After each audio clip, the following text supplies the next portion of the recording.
So I'm here in Tokyo in a place called Osaka. I'm not sure about the pronunciation, I'm almost certain that's wrong. But today I want to talk about performance. How do we become great at absolutely anything? Are we constrained by our genetics, or do we have more control over our ability than we actually think? Watch this video to learn more. Dr. Ericsson is the guy you want to talk to if you want to learn about high performance.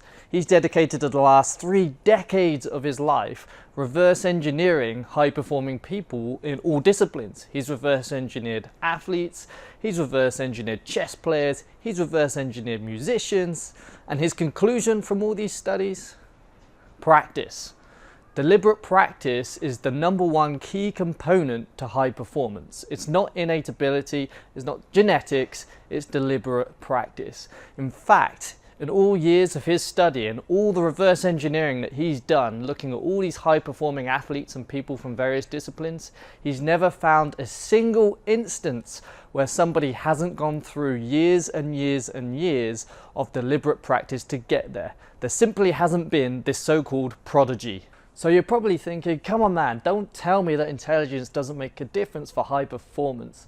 Well, the research really does say it doesn't make that much of a difference. In the book, Anders talks about an experiment with children chess players, children that have never played the game of chess before.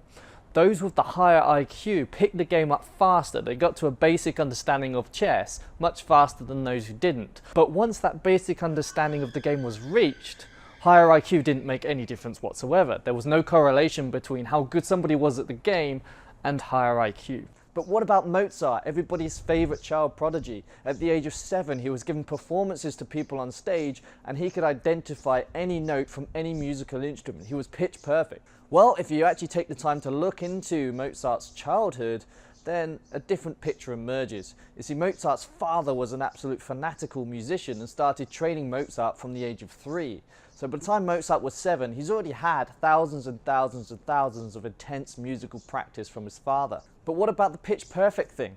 That used to be considered as something you were born with or something you're not, but a Japanese psychologist wanted to test that assertion. He took 24 children and over the course of 1.5 years trained them all to be pitch perfect. He trained them all with the same kind of training that Mozart had when he was younger. So was Mozart just naturally amazing at music? Well, it's possible, but on the other hand, you can see a very, very specific set of events and very, very unique circumstances that would all come together to create an amazing musician, somebody like Mozart. Alright, what about savants? These people that can do apparently superhuman things, like tell you what day any given date in the past sits on. Well, I'm going to sound like a broken record here, but it's the same thing. Research shows that autistic savants are prone to focusing in on stuff that catches their attention and kind of repeating that over and over and over in their mind. So an autistic savant who's completely fascinated by dates just continually thinks about it and builds up these so-called mental representations of it. To prove this, a psychologist actually took a graduate student to see if he could train this guy up to reproduce this ability. How long did it take? 16 sessions. So do autistic savants have amazing abilities that none of us can hope to reproduce? Well, maybe in some areas, but so far the research says no. There are countless more examples like this in the book, but the bottom line is this: whenever there's a high performer, there is always years and years and years of practice to get there. So an interesting thought: can you deliberately set out to create a world-class performer through a rigorous training and practice plan? Well, incredibly, this actually has been done by a Hungarian psychologist called Laszlo Polgar, who managed to find a wife to agree to his plan. They have 3 daughters. He put them on an incredibly intensive training program for chess, and the result, all 3 of them became world-class performers, and they all were in the top 10 in the world. So from this limited sample size of 1, it seems maybe you can deliberately create world-class performance. Alright, so let's get down to the meat and potatoes of this video. How do you become awesome at anything? Well, the answer is with a lot of time and a lot of practice.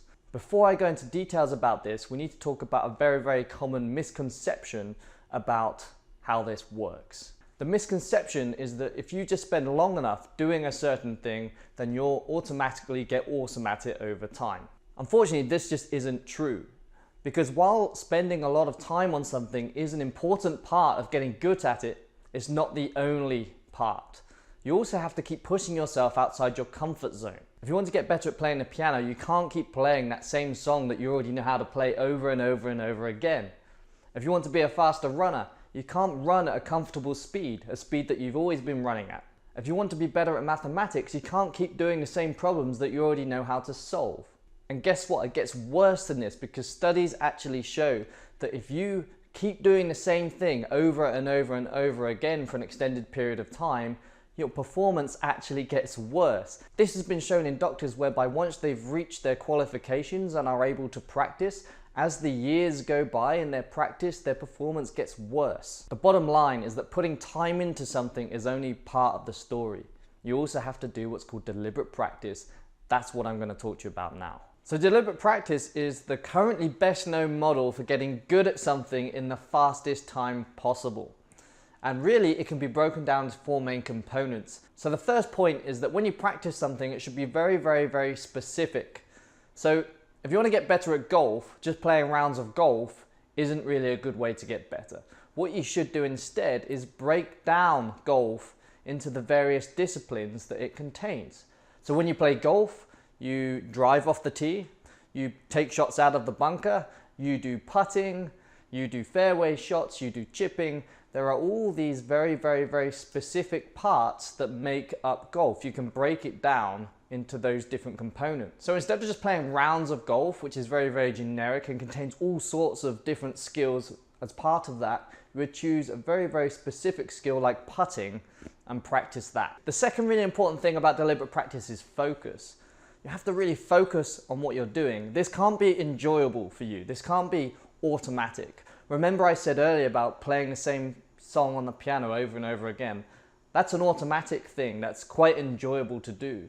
But if you actually want to do deliberate practice properly, it really has to be taxing. You don't enjoy doing deliberate practice. It's not easy. In fact, many top musicians say they can't do more than 4 hours of deliberate practice per day because it taxes them so much. If you find it easy, if you're floating through it, if you don't really have to concentrate, then it isn't deliberate practice. The third part is immediate feedback. You should be able to get feedback for your performance or what you're trying to practice as quickly as possible. So this can come in a form of measurements. So let's say if you're practicing your putting, you can see how many times your ball goes within, let's say, half a foot, or your ball goes in the hole. But this can also come in the form of a coach. Now the coach should be an expert in what it is you're trying to learn. Ideally, this would be somebody who's worked with somebody else at the highest level, knows the practicing methods that should be used to get there, the techniques, the strategies, everything. This should be somebody who really, really knows his stuff, a world-class coach. Your coach should be able to give you immediate feedback on your performance. So in the putting example that I just gave, let's say you miss a putt, the coach might say, well, your left arm is bent, you need to straighten that up and try again. And you can make that correction and go again. The final point is that you need to be outside of your comfort zone. You should be trying to do things that you can't currently do. So with the golf example, you should be trying to make putts that are very difficult for you that you haven't been able to do before. So those are the 4 components of deliberate practice. You choose a specific goal, you focus on it, you get feedback, and you push yourself outside your comfort zone. This model is the most effective when you can do many, many, many iterations quickly, one after the other. So in the golf example, if you're doing putting, for instance, you have 100 balls right next to you and you're making a putt, getting feedback, making another putt, getting feedback, making another putt. That cycle should be as quick as possible. Obviously in certain disciplines that's pretty hard to do. For instance, if I'm deliberately practicing my videos, right? It takes me a few hours to make a video and then I have to submit that off and get feedback. So that cycle is a bit longer. But in other disciplines like in golf or problem solving in mathematics, that cycle can be drastically shorter, and that's what you should aim to do. So what if you can't find an expert coach? This is particularly common if you're working in an area that isn't actually that popular or well known. So if you don't have a coach, then you can rely on measurable feedback. So for instance, if you make a putt or you don't. Also, you can try this. You can try and identify people who are further ahead of you in the skill that you're trying to improve and either contact them or deconstruct what they're doing to be so good. So we talked about what deliberate practice is and how you can use it, but why is it so effective? How does it really work? Well, the key point is that when you practice things for long enough, you develop these things called mental representations in your head. The easiest way to describe this is by example. Let's talk about chess. If you or I saw a bunch of pieces on a chessboard, then that would pretty much mean nothing to us. And if you took that chessboard away, we'd have no recollection of where those pieces were. But if a chess grandmaster sees that very same board, instantly he has a complete representation in his head of what's going on in that game of chess. They have a very, very specific and unique way of looking at that game of chess and chunking all that information up so they know exactly where all the pieces are and what the next move is. This is how some chess grandmasters can play 32 games of chess simultaneously and still pretty much win all of them. Here's something interesting.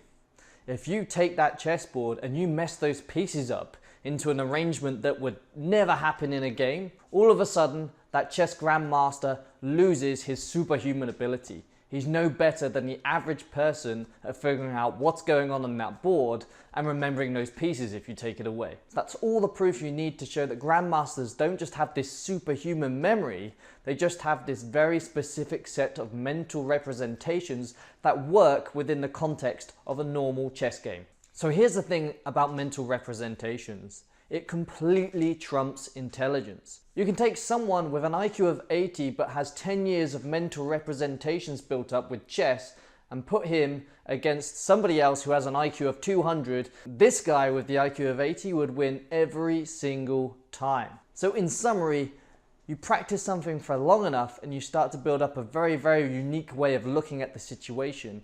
This representation enables you to chunk a bunch of information that you would otherwise be unable to remember into a little block that you can remember easily. It enables you to process a vast amount of information in a snap second subconsciously. That's the power of mental representations, and that's how deliberate practice works so effectively.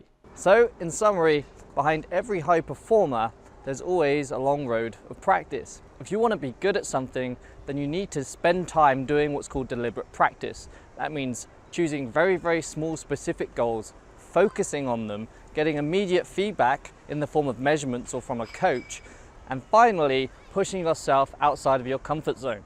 If you do this for long enough, you'll develop these so-called mental representations which will enable you to do things that you previously couldn't do or thought was impossible. Here's what I think the takeaway from this book is. We shouldn't be looking for this gift, this natural ability, something that comes easy to you. The gift is actually something that we all have, and the gift is that we get to choose what we want to be good at and apply this model that I've described in this video. So I spent 3 days recording this video and I'm absolutely certain that I have not done this book justice. It's an absolutely amazing book, go and buy it. It's called Peak by Anders Ericsson. And finally, leave me a comment below to tell me what you're going to be practicing going forward. Arigatou gozaimasu.